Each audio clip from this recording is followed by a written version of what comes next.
नमस्कार, सादर प्रणाम। मैं डॉक्टर ओपी मिश्रा द संकेत लाइव से। आज हम बात करेंगे स्वतंत्रता आंदोलन में मुसलमानों की भूमिका के बारे में, उन पर उठाए जा रहे सवालों के बारे में। हम ये भी बताने का प्रयास करेंगे कि जिस समाज का इतिहास नहीं होता वो समाज एक दिन समाप्त हो जाता है। हम ये भी बताने का प्रयास करेंगे कि अंग्रेजों द्वारा लिखे गए इतिहास को अब पढ़ना और पढ़ाना बंद करना चाहिए, क्योंकि अंग्रेजी इतिहासकारों ने न केवल मुसलमानों बल्कि हिंदुओं की छवि को भी दागदार करने की कोशिश की है। ऐसे में अब वक्त का तकाजा यही है कि सही इतिहास को लोगों के सामने लाया जाए। इस सही इतिहास को आप तक पहुंचाने का बीड़ा हमने उठाया है द संकेत लाइव ने, लेकिन ये काम कोई 2-4 दिन में पूरा होने वाला नहीं। इसलिए मैं इसे आहिस्ता आहिस्ता आगे बढ़ाऊंगा और आपकी टिप्पणियों का इंतजार भी करूंगा, क्योंकि आपकी टिप्पणियां ही हमारा हौसला अफजाई करेंगी। मैं बात स्वतंत्रता आंदोलन में मुसलमानों की भूमिका की कर रहा हूं, इसलिए शुरुआत से मैं कुछ ऐसे मुसलमान सुल्तानों की भी चर्चा करूंगा जिनका आजादी में योगदान किसी भी लिहाज से कम नहीं है। मैं बात करने वाला हूं दक्कन के मशहूर टीपू सुल्तान बहादुर की। सन 1750 से 1799 तक ये उनका कार्यकाल रहा। उनके योगदान की मैं चर्चा करूंगा। टीपू सुल्तान ने देश की आजादी की, केवल अंग्रेजों से रक्षा नहीं की, बल्कि अपनी रियासत के उद्योग, कृषि, देसी व्यवसाय और उच्च प्रशासन भी दिया। आज भी श्रीरंगापट्टनम का किला एवं उनके द्वारा निर्मित प्रशासनिक भवन, जामा मस्जिद, शारदा देवी के मंदिर का पुनर्निर्माण एवं रंगनाथ मंदिर का श्रीरंगापट्टनम किले की हद में स्थापित होना उनकी धर्मनिरपेक्ष भावना का संकेत देता है। दक्षिण भारत ही नहीं बल्कि संपूर्ण भारत में अनेक ऐसे मुसलमानों ने देश की आजादी की जोरदार आवाज उठाई, जिसमें महान स्वतंत्रता संग्राम सेनानी बहादुर शाह जफर 1755 से 1862 को सदैव याद किया जाएगा, जिन्होंने देश के लिए अपने संपूर्ण परिवार को ही भेंट चढ़ा दी। महान स्वतंत्रता संग्राम सेनानी बहादुर शाह जफर और उनके परिवार का देश की आजादी पे मर मिटने वाला बलिदान एक दुख भरी सच्चाई है, जिसे सुनकर हर एक दिल और दिमाग वाला व्यक्ति यकीनन से ये कह पड़ेगा, कांप जाएगा, धरती कांप उठेगी और संपूर्ण वातावरण हाहाकार से गूंज उठेगा।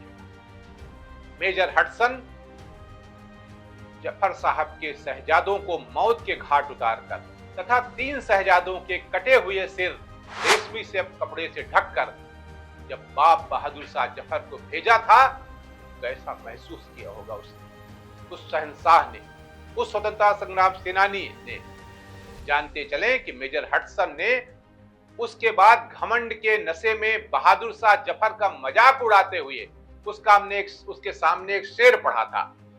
आप सब ने इतिहास में पढ़ा होगा, दम दमे में दम नहीं, अब खैर मांगो जान की, ए जफर ठंडी हुई अब तैग हिंदुस्तान की। इसके जवाब में बूढ़े तथा मतवाले बहादुर शाह जफर ने जो कहा था वो आज भी लोगों की जुबान पर है।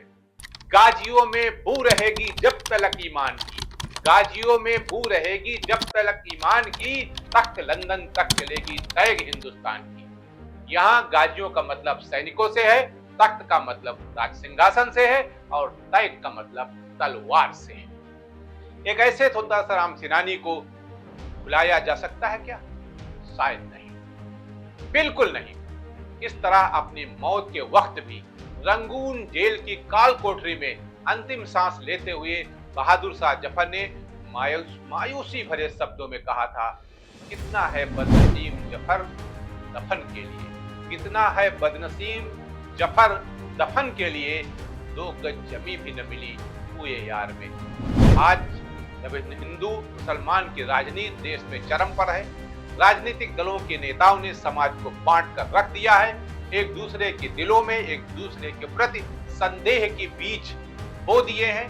ऐसे में हमें बहादुर शाह जफर का वो भाषण जरूर सुनना और पढ़ना चाहिए, जो अपने आवाहन में देशवासियों से कहा, हिंदुस्तान के हिंदुओं और मुसलमानों, जाहिरा की जितनी बरकतें इंसान को दी हैं, उनमें सबसे कीमती आजादी है। जिस जालिम ताकत यानी अंग्रेजों ने धोखा देकर सरदारी करके हमसे यह बरकत छीन ली है, क्या हमेशा के लिए हमें उससे महरूम रख सकेगी? क्या खुदा की मंत्री के खिलाफ जुल्म व सितम का ये सिलसिला हमेशा जारी रह सकता है? नहीं, हरगिज नहीं। फिरंगियों ने इतने जुल्म किए हैं कि उनके गुनाहों का पैमाना लबरेज है, यानी कि भर चुका है। यहाँ तक कि हमारे पाक मजहब धर्म को भी नापाक करने का इरादा भी अंग्रेजों के दिलों में पैदा हो गया है। कि अब भी तुम खामोश बैठे रहोगे? खुदा ये हरगिज नहीं चाहता है कि तुम खामोश रहो, क्योंकि उसने हिंदुओं और मुसलमानों के दिलों में अंग्रेजों को अपने मुल्क से बाहर निकाल देने की हिम्मत पैदा कर दी है। खुदा के फजल यानी कृपा और तुम्हारी हिम्मत व बहादुरी से हमारे मुल्क हिंदुस्तान में अंग्रेजों का नाम व निशान बाकी नहीं रह पाएगा। हमारी फौज में छोटे और बड़े का भेदभाव बिल्कुल नहीं है, सबके साथ एक समान बर्ताव होगा। इस जंग में दीन, महम और धर्म के लिए जो भी लड़ेगा वो बराबर के सवाब यानी पुण्य का हिस्सेदार होगा। बहादुर शाह जफर अपनी वृद्धावस्था के बावजूद हिंदुस्तान से अंग्रेजों को मार भगाने के लिए बड़ी से बड़ी कुर्बानी देने को तैयार था। वो आजादी का एक ऐसा मतवाला था, उसने अपने जोशीली तकरीरों और संदेशों से आंदोलनकारियों की हिम्मत और हौसलों को बुलंद कर रखा था। वो अपने परिवार समेत देश की आबरू और इज्जत के लिए कुर्बानियां देते हुए देश को भी इसकी प्रेरणा देता रहा। बहादुर शाह जफर ने अपने बेटे जयाबाद में मुल्क के लिए देश प्रेम और जोश और आजादी के जले का अंदाजा लगाकर छोटे बेटे कोयास की जगह उसे ही आजादी के संघर्ष की, जंग के संघर्ष की कमान सौंपी। ये था उनका इतिहास। आगे हम बात करेंगे कुछ अन्य लोगों को जिनकी चर्चा बाद में होगी, लेकिन नाम का जिक्र करना यहाँ आवश्यक है।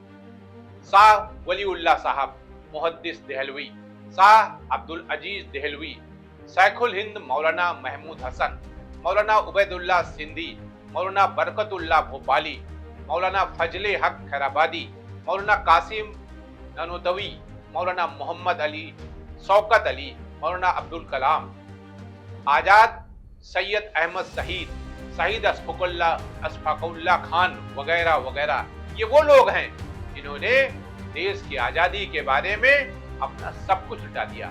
कल हम बात करेंगे शहीद अशफाकुल्लाह खान के बारे में, बात करेंगे जिन्होंने अपनी इन अंतिम इच्छा इस तरह व्यक्त की थी और कहा था कुछ आरजू नहीं है, आरजू तो ये है रख दे कोई जरा सी खाके वतन कफन में।